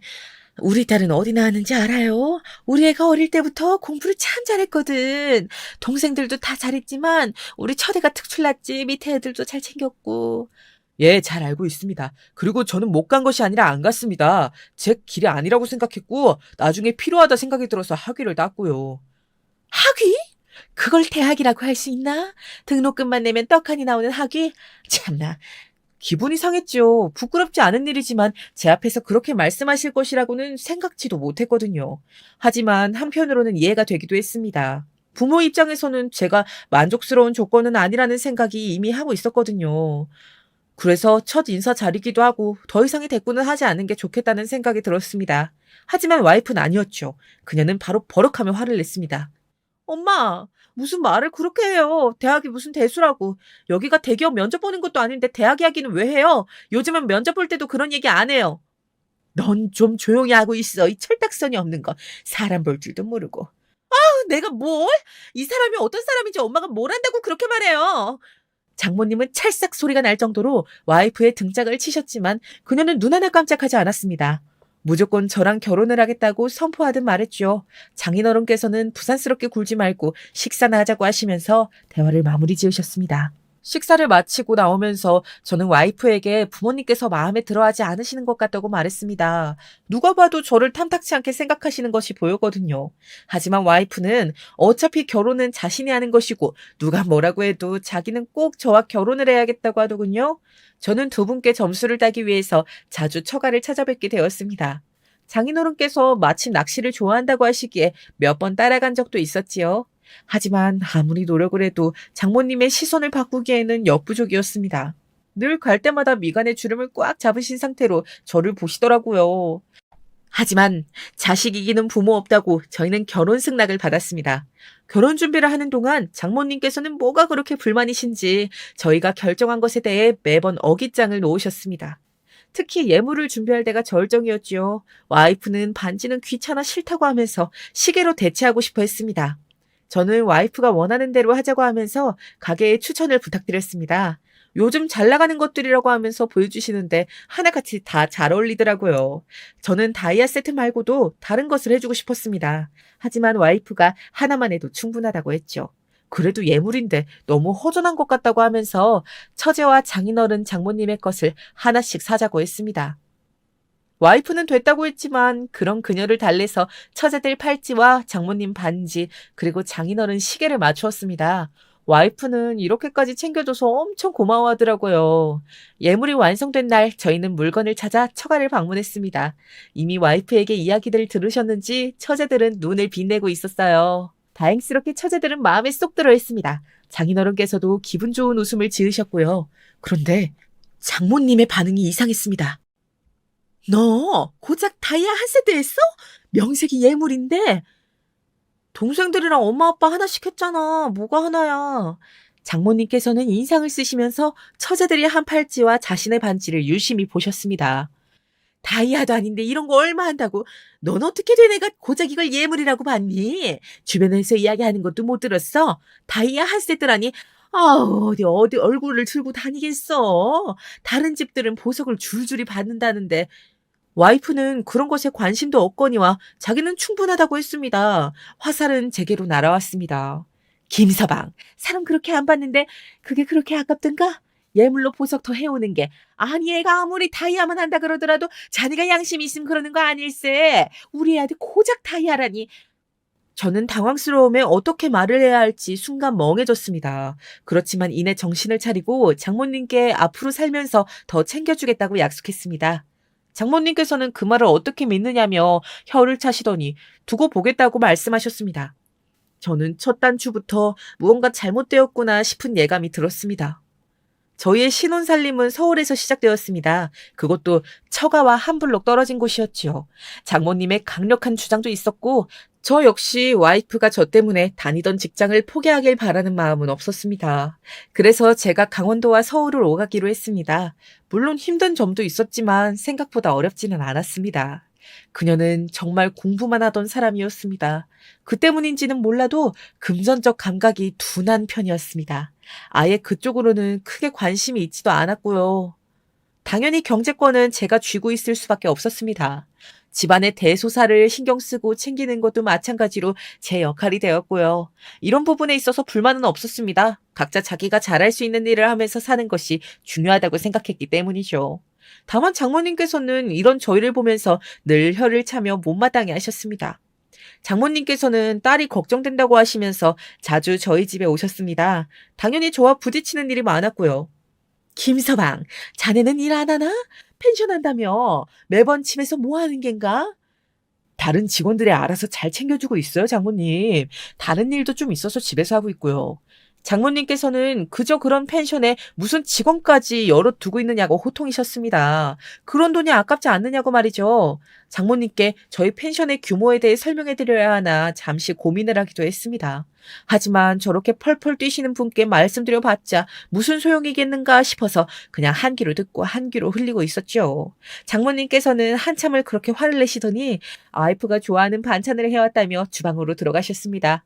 워낙 이것저것 자주 해오시다 보니 냉장고는 이미 장모님 반찬으로 가득했습니다. 우리 애 아침은 제대로 챙겨 먹이는 거지. 도대체 반찬은 왜 줄질 않아? 이거 우리 애가 제일 좋아하는 건데. 세상에 반찬이 다 그대로네. 김서방, 집에서 놀면서 뭐 하는 거야? 어? 사람이 염치가 있어야지 밥도 제대로 못 챙겨. 내가 이렇게 반찬을 해주는데. 장모님, 와이프 아침잠 많아서 일어나지도 못하는 거 아시잖아요. 그리고 반찬 너무 맛있게 잘해주셔서 고마운데 장모님께서 자주 챙겨주셔서 저희가 다 못 먹었어요. 저는 최대한 부드러운 목소리로 말씀을 드렸습니다. 사실 사흘이 멀다 하고 반찬을 해오시는데 언제 그걸 다 먹겠어요? 식구라고는 딱 와이프와 저 두 사람뿐인데. 장모님께서는 제 말이 끝나기 무섭게 소리를 고래고래 지르셨습니다. 어미가 딸네 집에 반찬 좀 해오겠다는데 그게 그렇게 싫은가 김서방? 내가 자네 눈치 보면서 와야 해? 아이고, 억울해. 아이고, 동네 사람들 사위가 작물을 이렇게 괄시하고 늙으니 죽어야 한다고. 아유, 내가 죽어야지, 내가. 어머님, 제가 언제 그렇게 말했다 그러세요? 반찬이 많으니 괜찮다고 드린 말씀이죠. 깜짝 놀란 저는 그런 의미가 아니라고 말씀드렸지만 소용이 없었죠. 급기야 장모님께서는 다 필요 없다고 하시면서 기분 상한 채로 댁으로 돌아가셨습니다. 아니나 다를까 장인어른께 전화가 왔습니다. 저녁에 와이프와 집에 오라고 말이죠. 와이프 퇴근 시간에 맞춰 처가에 갔더니 장모님께서는 머리에 띠까지 두르고 누워 계셨습니다. 장인어른께서는 무슨 일이 있었기에 딸네 집에 다녀오겠다고 기분 좋게 다녀간 사람이 오자마자 이렇게 알아 눕느냐고 제게 물어보셨지요. 낮에 일을 말씀드리려고 하는데 장모님께서 벌떡 일어나 앉으셨습니다. 장모가 딸네 집에 반찬 가져다 주러 갔을 뿐인데 이런 소리를 듣고 어이구 내 팔자야 내가 뭘 잘못했다고 사위한테 이런 대접을 받고 아이고 억울해. 엄마 오버 좀 하지 마. 오빠가 언제 그렇게 말했어. 냉장고 꽉꽉 차게 반찬이 있으니까 하는 말이지. 이거사 네가 지금 김서방 편을 드는 거야? 나이 들면 죽어야지. 무슨 부귀영화를 누리겠다고. 진짜 엄마 자꾸 이렇게 아무 말이나 막 할 거야? 계속되는 장모님의 말씀에 와이프도 언성을 높였습니다. 장인어른께서는 집안 시끄럽게 무슨 짓이냐고 화를 내셨습니다. 저는 목에 핏대까지 세우며 화를 내는 와이프를 겨우 달래고는 생각이 짧았다고 죄송하다고 사과드릴 수밖에 없었습니다. 집으로 돌아와서도 그녀는 화를 주체하지 못했습니다. 아니, 오빠가 틀린 말을 한 것도 아닌데 왜 가만히 있어? 그러니까 더 심하게 하잖아, 엄마가. 괜히 장모님 심기 건드려서 좋을 게 뭐가 있다고. 장인어른 표정 못 봤어? 일 키우지 말자, 어? 그녀는 또 이런 일이 있으면 그때는 절대로 그냥 넘어가지 않을 것이라고 으름장을 놓았습니다. 그리고는 장모님을 대신해서 미안하다고 사과를 했답니다. 그녀의 말 한마디에 갑갑했던 마음이 조금은 나아진 것 같았습니다. 그리고 몇 달 후 장모님 생신이 다가왔습니다. 와이프는 처제들과 의논을 했는데 유럽 여행을 좀 시켜드리고 싶다고 하더라고요. 저 역시 찬성이었습니다.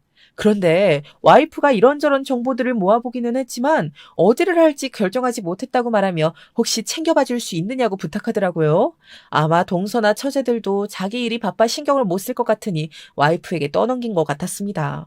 저는 어렵지 않은 일이라 흔쾌히 자료를 공유하겠다고 했습니다. 지인의 도움을 받아 두 분이 다니면 좋으실 만한 곳으로 엄선하고 숙소를 예약하는 등 해야 할 일이 많았습니다. 처제네 식구들과 와이프는 제가 권하는 플랜에 크게 반대 없이 자기들이 더 좋아해줘서 정말 다행이다 싶더군요. 그렇게 준비한 여행을 가시는 날 장모님과 장인어른께서는 무척이나 밝은 표정으로 설렘을 감추지 못하셨습니다. 저는 일정에 대해 자세하게 적힌 프린트까지 가방에 챙겨드렸죠. 그렇게 두 분은 10박 11일에 해당하는 긴 여행을 다녀오셨습니다. 두 분이 돌아오시는 날 저는 건물 문제로 공항에 나갈 수 없었습니다. 저녁에 일을 마치고 와이프와 처가에 갔더니 처제네 가족들이 다 와 있더라고요. 장모님과 장인어른께서는 여행지에서 있었던 일들에 대해 이야기를 하시면서 무척 만족스러워했습니다. 두 분의 밝은 얼굴을 보니 제가 다 기분이 좋았죠. 내가 우리 딸이랑 사위 덕분에 호강을 했어. 아주 가이드도 얼마나 친절하게 챙겨주는지 낯선 곳인데 하나도 무섭지 않더라니까. 이게 다 우리 차서방 덕분이지. 차서방 아는 사람이라며? 제가 뭐 한 일이 있다고요. 가이들만 그렇지 나머진 다 형님께서 준비했는걸요. 어찌나 꼼꼼하게 챙겨줬는지 가이드 친구 녀석이 현지 가이드 아니냐고 할 정도였어요. 둘째 동서가 저를 가리키며 준비를 잘해준 덕분이라고 칭찬하자 장모님께서는 힐끗 저를 보시더니 인상을 찌푸리시며 한 소리 하셨습니다.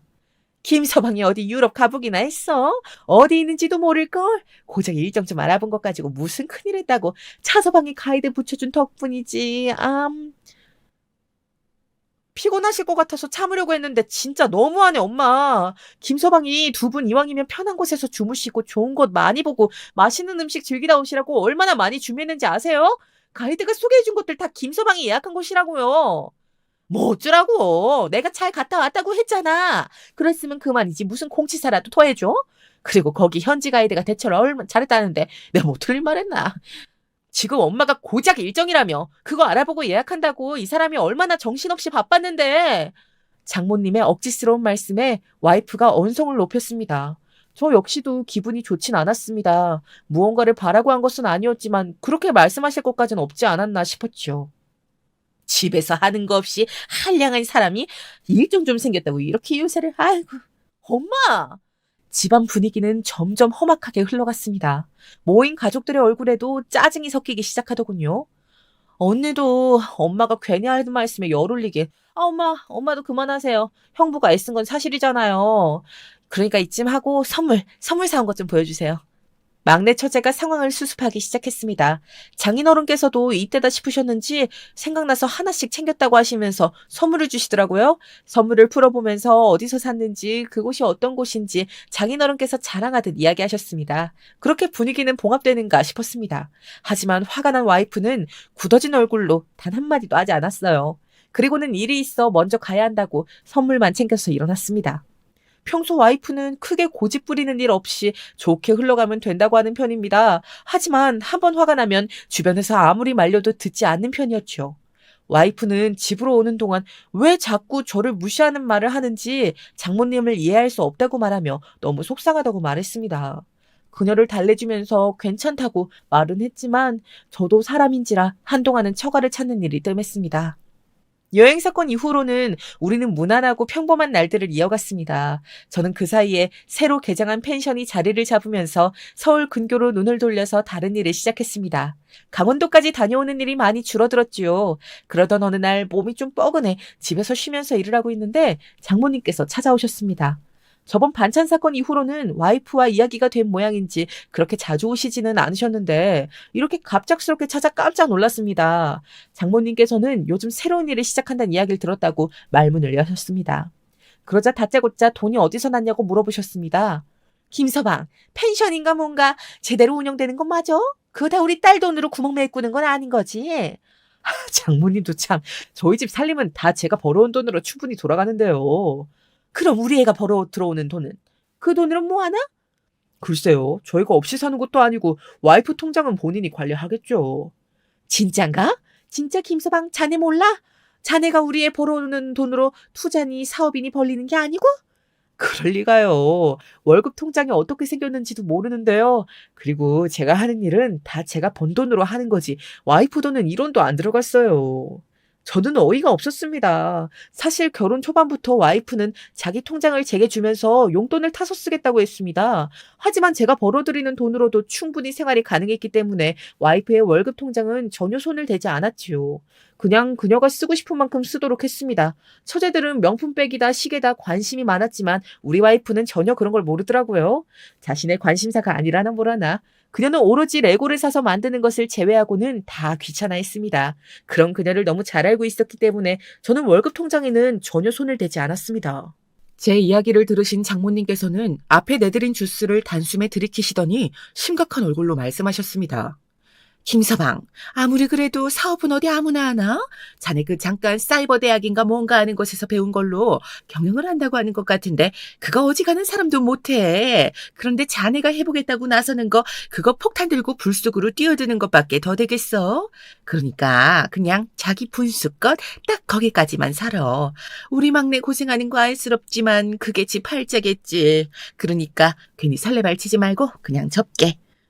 저는 어처구니가 없었습니다. 제 분수에 맞게 살라니요. 저는 머리끝이 쭈뼛거리는 기분이 들었습니다.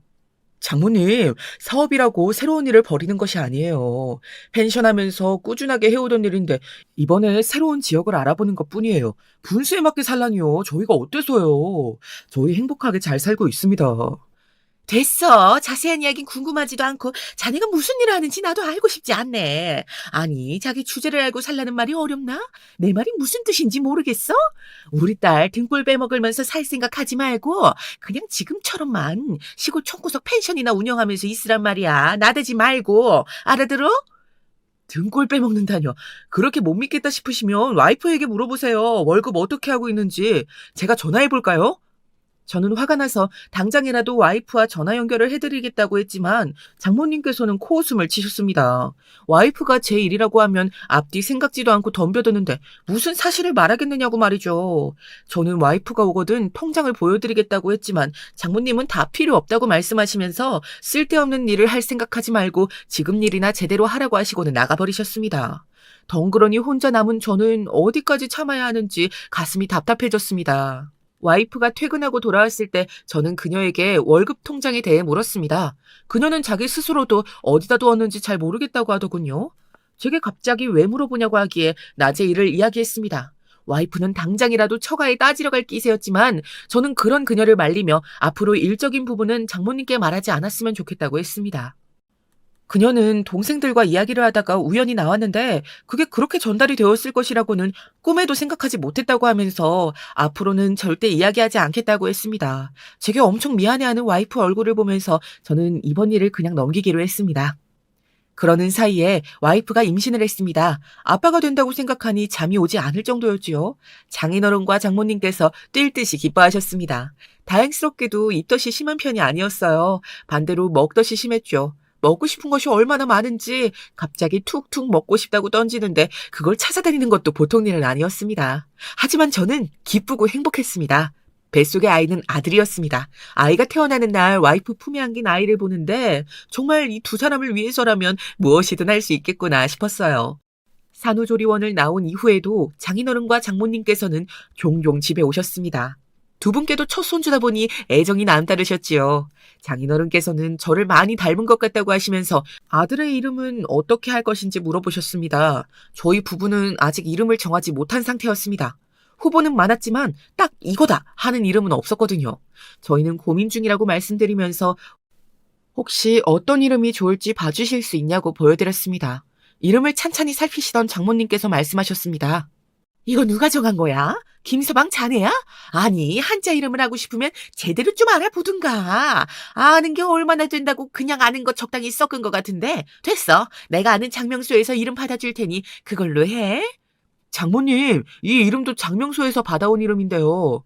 제 말에 장모님께서는 눈에 띄게 당황하셨습니다. 장인어른께서도 무안한 듯 장모님을 타박하셨습니다. 자네가 알아보는 곳이 어디 제대로 된 곳이겠어? 아무 곳이나 그냥 보이는 곳에 갔겠지. 하여튼 내가 정해올 테니 긴 말하지 말게나. 저는 첫째 동서가 자기 집과 잘 아는 장명소라고 알려준 곳에서 했다고 말씀드릴까 했지만 괜히 좋은 날 분위기를 망치고 싶지 않아 그냥 알겠다고만 했습니다. 얼마 후 장모님께서 주신 이름은 제가 받아온 것과 거의 흡사했습니다. 와이프가 웃으면서 장모님께서 받아오신 곳과 제가 알아본 곳이 같다고 하더군요. 저는 장모님께서 아시면 불편해하실 테니 그냥 넘어가자고 했습니다. 저희 부부는 여러 후보들 중에서 윤이라는 외자 이름을 선택했습니다. 와이프가 엄청 마음에 들어했죠. 하지만 장모님은 달랐습니다. 아니 김서방, 자네 내가 알아온 이름은 어쩌고, 아니 우리 손주 이름이 왜 그런가? 장모님께서 알아봐 주신 곳에 있는 이름인데요. 유나 부르기 쉽고 예쁘잖아요. 내가 준 곳에 있었다고? 그럴 리가. 김서방이 알아온 이름이지. 장모님께서는 후보 이름을 하나씩 확인을 하기 시작하셨습니다. 엄마, 그렇게 본다고 있는 이름이 어디 사라져요? 그리고 오빠가 말하지 말래서 참을까 했는데 엄마가 알아오셨다는 그곳 오빠가 받아온 곳이랑 같은 곳이더만. 뭐? 어디가 어떻다고? 사실 제가 이름 때문에 고민하니까 동서가 가보라고 했었거든요. 장모님은 갑자기 입을 꾹 다무셨습니다. 아무래도 민망하신 듯 헛기침도 하시더군요. 그리고는 급한 일 있다고 하시면서 허둥거리며 나가셨습니다. 그런 장모님의 뒷모습을 보면서 터지려는 웃음을 꾹 참았답니다. 그렇게 저희는 육아를 시작했습니다. 왜 많은 분들이 육아를 전쟁이라고 하는지 알겠더군요. 제 인생에 있어서 가장 힘든 순간 중 하나가 아닐까 싶었습니다. 물론 그만큼 행복하기도 했지만요. 장모님께서는 서툰 저희들이 불안하시다고 자주 오셔서 도와주셨습니다. 그날도 낮에 장모님이 오셨더라고요. 저는 밤샘으로 아이를 보면서 일을 하다가 잠이 들어있다가 막 일어났습니다. 거실에서 두런두런 말소리가 들렸습니다. 저는 조용히 문을 열었다가 들리는 이야기 소리에 멈춰 섰습니다. 아이는 엄마 머리를 닮는다면서? 정말 다행이지 뭐니? 무슨 의도로 하는 말이야, 엄마? 의도는 무슨. 김사방 머리 닮았어 봐라. 얘가 어떻게 자랄지 엄마는 상상만 해도 끔찍하다. 엄마 진짜 왜 그래? 김서방이 어때서? 왜? 형부들처럼 의사나 공무원이 아니라서 그래? 김서방 어디 가서 아쉬운 소리 안 하고 지금까지 자기 일 잘하면서 살고 있어. 진짜 너무한 거 아니야? 와이프는 아들이 깰까봐 소리도 지르지 못하고 장모님께 따져묻고 있었습니다. 문에 손잡이를 쥐고 있던 손에 힘이 들어갔습니다. 네, 솔직히 동서들이 저와는 학벌도 배경도 전혀 다르다는 사실 저도 잘 알고 있었습니다. 첫째 동서는 대학병원 의사였고 막내 동서는 교육청에서 일하고 있었으니까요. 하지만 장모님께서 아직도 이런 점을 들어서 제게 불만을 가지신다는 것이 쉽게 받아들여지진 않았습니다. 펜션이 뭐니 펜션이. 그것도 제대로 되는 건지 누가 알아. 매번 집에서 뒹굴고 있는데. 너 통장 관리 똑바로 해. 절대 넘겨주지 말고. 나중에 네 등골 빼먹는다 싶으면 바로 이혼하고. 저는 장모님 입에서 튀어나온 이혼이란 말에 화가 치밀어 올랐습니다. 와이프도 놀란 듯이 말이 없었습니다. 저는 심호흡을 하고 밖으로 나갔습니다. 장모님 언제 오셨냐고 인사를 드리자 와이프는 눈에 띄게 당황하며 언제 일어났냐고 물었습니다. 저는 금방 일어났다고 말하자 장모님께서 바로 한 소리 하셨습니다. 아니 뭘 한다고 지금까지 자고 있나. 김서방 자네도 육아휴직인가 뭔가 그거 하나? 도대체 아빠가 되었으면 정신을 차려야 될 것 아니야. 일은 누가 하고 돈은 누가 벌어오는가. 그래갖고 우리 애랑 손주 먹여는 살리겠어? 어제는 애가 열이 좀 있어서 곁에서 지킨다고 잠을 못 잤습니다. 오전엔 일을 했고요. 잠깐 쉰다는 것이 잠에 들었네요. 애가 아팠어? 내가 아팠으면 병원을 가야지. 자네가 뭘 한다고 곁에서 지켜봐. 세상이나 내 새끼 어디 보자. 장모님께서는 애가 아팠다는 말씀에 정색을 하시더니 병원에 데려가지 않았다고 화를 내셨습니다. 열이 높은 편이 아니라서 해열제로 충분했다고 말씀드렸습니다. 자네가 의사야 약사야. 뭘 알아서 충분하니 어떤 이 소리를 하는 거야? 어? 장모님께서는 다 듣기 싫다고 하시면서 소리를 높이셨지요. 덕분에 자던 아이가 울음을 터뜨렸습니다. 와이프는 급하게 아이를 안아들었습니다. 저는 아이가 잠들어 있는 것을 아시면서 소리를 높이시는 이유가 이해가 되질 않았죠. 장모님, 이만 가주셨으면 좋겠습니다. 무슨 말을 해도 그렇게 소리만 지르시니 제가 더 할 말이 없네요. 지금 뭐라고 했어? 감히 나를... 저는 다시 소리를 지르시려는 장모님의 말을 끊었습니다. 네, 그러니까 당장 가주세요. 더 이상 윤희 놀라게 하고 싶지 않습니다. 저는 와이프의 품에서 윤희를 받아들고 방으로 들어갔습니다. 장모님이 저를 붙들려고 하셨지만 와이프가 나중에 이야기를 하자고 하면서 장모님을 밖으로 밀어내었습니다. 그 일이 있은 이후로 저와 와이프 사이도 소원해졌습니다. 좀처럼 말이 잘 나오질 않더라고요. 아들의 얼굴을 보면서 참아야지 하다가도 장모님 생각하면 내가 뭐 때문에 그런 소리를 들어야 하는가 싶은 생각이 들었습니다. 해가 바뀌고 어느 정도 그날의 일이 흐릿해져가던 어느 날 막내 동서에게 전화가 왔습니다. 교육청에서 워크숍을 진행하게 되었는데 혹시 저희 펜션에서 가능한 것이 있느냐고 말이죠.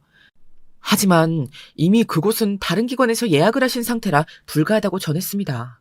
그러니까 그 부분을 어떻게 편의를 좀 봐줄 순 없을까요, 형님?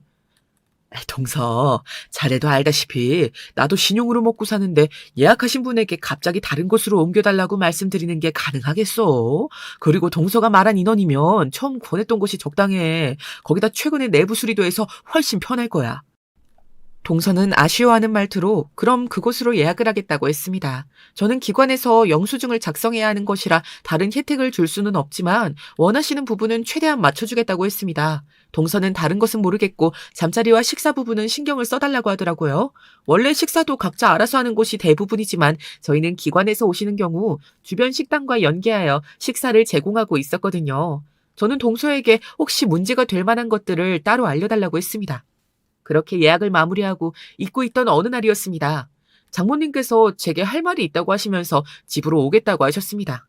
와이프에게 혹시 아는 것이 있느냐고 물었지만 와이프도 최근 집에 전화를 하지 않아 모른다고 했습니다. 주말 아침 찾아오신 장모님께서는 다짜고짜 제게 막내 동서 이야기를 꺼내셨습니다. 저는 워크숍을 저희 펜션에서 하기로 했다고 말씀드렸죠. 김서방, 차서방이 자네 펜션에서 한다 하면 감사합니다 하고 받아야지. 태도가 그게 뭔가? 저는 제 태도 무엇이 문제가 되는 것인지 전혀 이해가 되지 않았습니다. 차서방이 해달라고 하는 것은 거절했다며. 자네가 그렇게 나오면 차서방이 뭐가 되겠어? 그 착한 사람이 형님 생각해서 강원도까지 간다고 했는데 그런 푸대접을 하다니. 자네 무슨 차서방한테 자격지심이라도 있나? 네? 장모님 무슨 말씀이세요? 자격지심이라니. 제가 동서한테도 말은 했지만 그날 이미 다른 곳에서 예약을 하셨기 때문에 어쩔 수가 없었어요. 동서도 납득했고요. 그럼 자네가 그렇게 나오는데 그 앞에다 대고 뭐라고 할 수 있겠는가? 자네는 형님 위한다고 나선 사람을 그렇게 무안을 줘야겠어? 저는 막내 동서에게 배신감이 들었습니다. 장모님께 막내 동서가 그 일로 곤란하다고 했는지 물었습니다. 장모님께서는 그걸 말로 해야 아느냐고 하면서 그런 것도 머리가 안 돌아가면서 무슨 사업을 하느냐고 화를 내셨습니다. 그렇게 불편하면 네, 다른 곳을 알아보라고 하시면 되겠네요. 뭐? 어쩌고 어째? 어른이 싫은 소리 했다고 김서방, 자네 지금 말대꾸하나? 저 역시 더 이상은 참을 수가 없었습니다. 장모님께서는 어디 어른한테 머리를 꼿꼿이 들고 대거리를 한다고 펄펄 뛰셨죠. 와이프가 처제에게 전화를 걸었는지 동서와 처제가 헐레벌떡 뛰어들어왔습니다. 처제는 오자마자 장모님께 도대체 무슨 짓을 하시는 거냐고 소리치셨습니다. 저는 동서에게 그렇게 불편했으면 그냥 취소하시면 되지 왜 이렇게 일을 만드냐고 따져 물었습니다. 아, 형님, 제가 무슨 소리를 해요. 저 아무 말도 한 적 없어요. 됐네. 그냥 다른 곳도 알아봐. 아, 당장 다음 주인데 어디를 알아봐요, 형님. 진짜 저는 꿈에도 그런 생각 한 적도 없어요, 형님. 동서는 자신이 한 말이 아니라며 제게 사정을 했습니다. 이건아, 내가 뭘 잘못 말했어? 저거 지금 동서 앞에서 지 잘났다고 생색내는 거잖아. 차서방, 뭐가 아쉬워서 그래, 응? 아이고, 장모님, 제발요, 네? 장모님 말씀이 계속될수록 동서의 안색은 점점 나빠졌습니다. 제가 말없이 가만히 보고만 있자 이번에는 장모님께 나가서 이야기하자고 했습니다. 하지만 장모님은 역시 꺾이지 않았어요. 한바탕 소란이 지나갔습니다. 저는 와이프에게 정말 모르는 일이냐고 물었습니다. 와이프는 자신과는 전혀 관계없는 일이라고 말했습니다. 만약에 이런 일로 오신다고 하는 거였으면 절대로 말렸을 것이라고 했죠. 사실 그동안 처가와 거리를 두고 있어서 장모님이 사과를 하러 오시는 줄 알았다고 했습니다. 어이가 없었죠.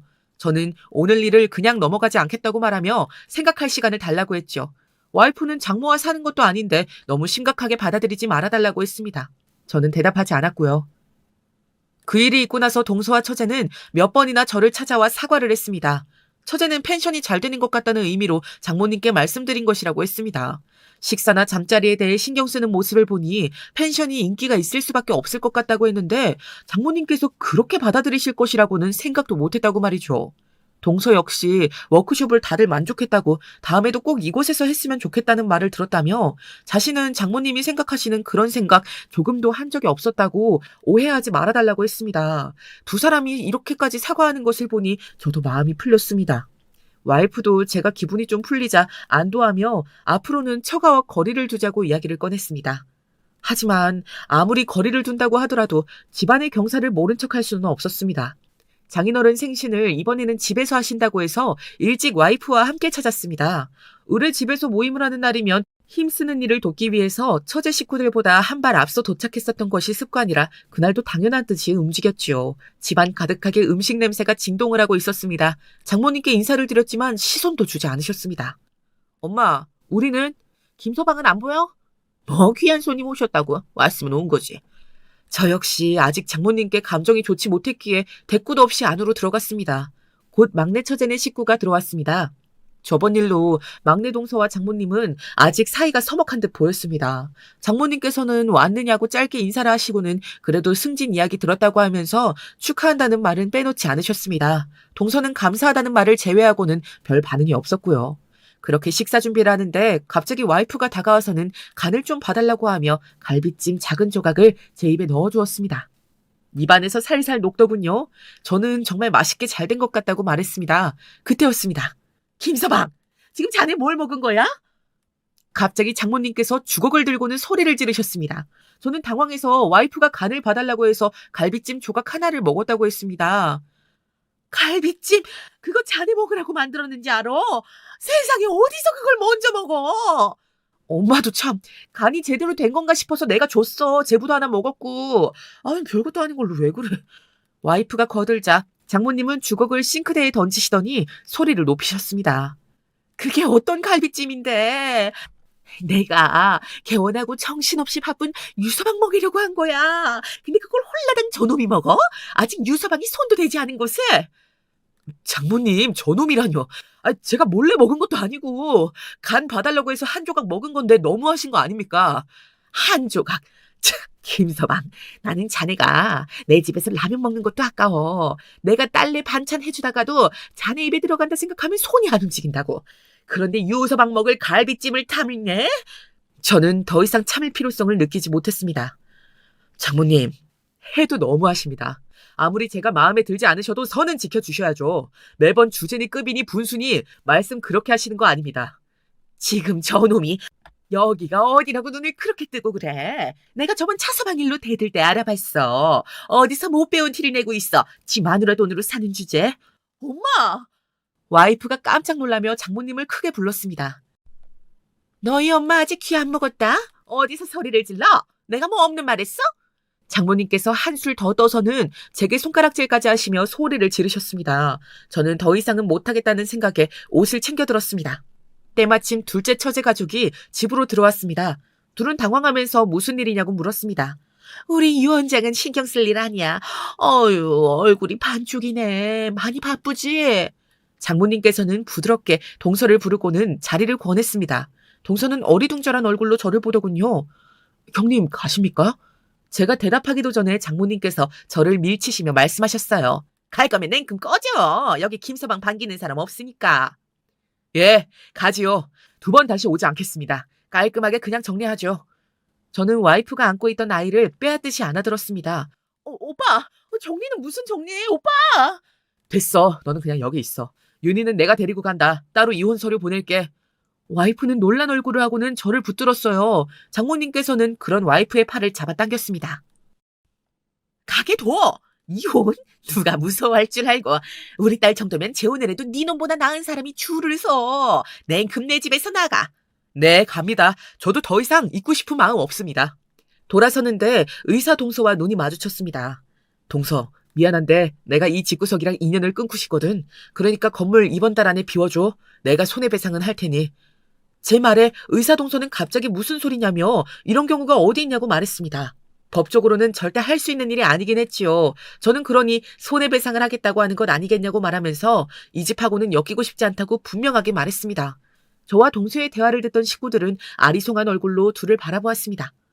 유 원장, 이게 다 무슨 소리야?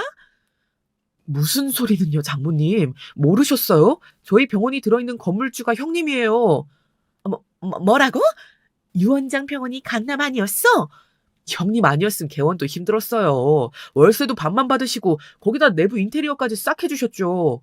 처음 듣는 일에 가족들의 얼굴은 경악으로 가득했습니다. 형님, 진짜 이제 겨우 자리 잡는데 형님 한 번만 생각해 주시면 안 될까요? 저는 고개를 저으며 이번 달까지라고 말했습니다. 그리고는 패닉 상태에 빠져있는 식구들을 뒤로하고 집을 나왔습니다. 그리고 그 길로 아들의 물건을 챙겨 강원도로 내려갔습니다. 강원도에는 일 때문에 머물렀던 곳이 그대로였습니다. 저는 도착하자마자 제 일을 도와주는 변호사에게 연락을 했습니다. 동서 일도 있고 이혼 서류에 관한 것들을 묻고 싶었기 때문입니다. 변호사는 이혼에 관해서는 전문인을 소개하겠다고 하면서 이틀 뒤에 강원도로 오겠다고 했습니다. 그렇게 통화를 마치고 한숨 돌리는데 전화기가 미친 듯이 울리기 시작했습니다. 와이프였습니다. 오빠, 지금 어디야? 애 데리고 어디로 간 거야? 나랑 이야기 좀 해. 더 이상 할 말도 없고 네 말대로 장모님이랑 사는 것도 아닌데 좀 참아보자 싶었지만 이제 못하겠다. 그냥 너는 다 있고 장모님이 원하시는 남자 만나. 서류는 변호사랑 정리해서 보낼게. 와이프는 절대로 헤어질 수 없다고 울었습니다. 마음이 찢어질 듯 아팠습니다. 여전히 사랑하는 사람이었고 처음 아들을 품에 안았던 그 순간의 약속이 생각나더군요. 하지만 그와 동시에 그동안 장모님께 당했던 일들이 생생하게 기억났습니다. 저는 약해지려는 마음을 다잡았습니다. 다음 날 제가 있는 곳을 어떻게 알았는지 와이프가 장인어른과 함께 왔습니다. 두 사람은 제게 미안하다고 하면서 어떻게든 제 마음을 돌리고 싶어 했습니다. 저는 단호하게 거절했죠. 그리고 2번 다시 찾아오는 일은 없었으면 좋겠다고 두 사람을 내보냈습니다. 그 이후 변호사와 이야기를 마친 저는 이혼 서류를 들고 서울로 올라갔습니다. 처가 식구들이 다 모여 있었지만 장모님의 얼굴은 보이지 않았습니다. 저는 담담히 이혼 서류를 내밀었습니다. 따로 조정이나 소송을 하고 싶진 않다고 말하며 사인을 부탁했습니다. 안방에서 갑자기 문이 열리면서 장모님이 나오셨습니다. 장모님께서는 갑자기 제게 다가오셔서는 제 손을 잡으셨습니다. 그리고는 정말 동서가 있는 병원 건물이 제 명의인지 물어보셨습니다. 사과를 바란 것은 아니지만 제일 먼저 저를 보시고 하는 말이 명의 확인이라니 참 장모님답다는 생각이 들었습니다. 대답하게 김서방. 정말 그 건물이 자네 거야? 그거 말고 다른 건물은? 다른 건물도 있어? 이제 와서 제가 왜 장모님께 말씀을 드려야 하는 건지는 모르겠지만 예, 다른 건물들도 가지고 있습니다. 펜션 한다며? 강원도에서 펜션 한다고 했잖아. 예, 그것도 하고 임대업도 합니다. 동서가 들어온 건물은 작년에 제가 넘겨받았고요.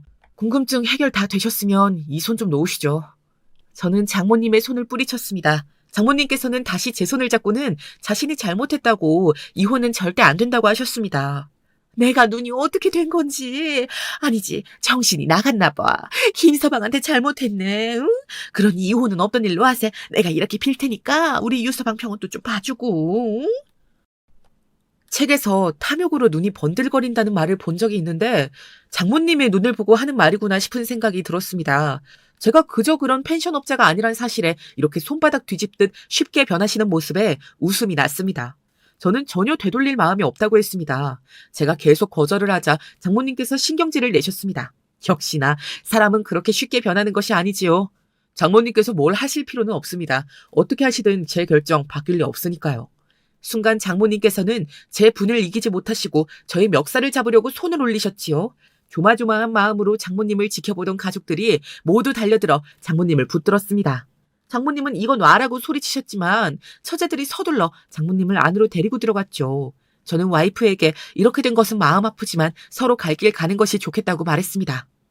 제가 들어온 이후로 한마디도 하지 않던 와이프는 그 자리에서 사인을 했습니다. 이혼 서류 위로 눈물이 떨어지더군요.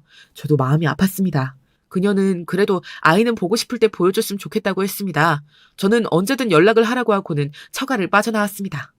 그렇게 마무리를 한 것이 지난달이었습니다. 와이프는 2번 아이를 보러 내려왔습니다.